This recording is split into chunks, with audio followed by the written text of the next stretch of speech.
Hai kamu, iya kamu. Pernah lihat makanan yang satu ini? Ini namanya lemang, makanan khas warga Aceh untuk berbuka puasa. Lemang ini terbuat dari beras ketan atau ubi yang dicampur dengan santan dan garam.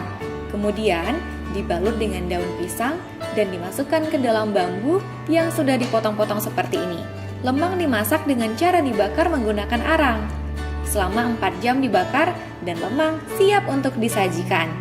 Nah, ini adalah Bapak Muhammad Yakub, salah seorang pembuat lemang yang kebanjiran pesanan selama bulan Ramadan ini. Tak kurang dari 170 bambu laku terjual setiap harinya. Satu bambu harganya berkisar 40 hingga 100 ribu rupiah. Dan setiap harinya keuntungan Pak Yakub mencapai hingga 4 juta rupiah.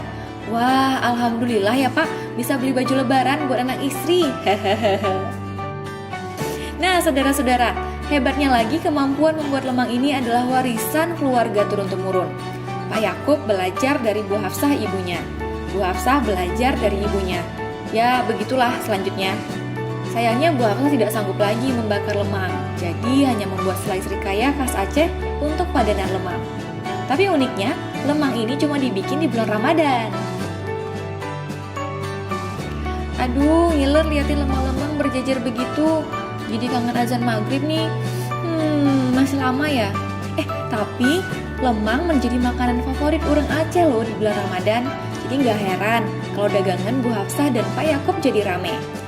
So, kamu udah nyobain lemang belum? Yuk, coba lezatnya lemang dan rasakan indahnya Ramadan di Aceh. Lemang, Aceh punya barang. Sampai jumpa!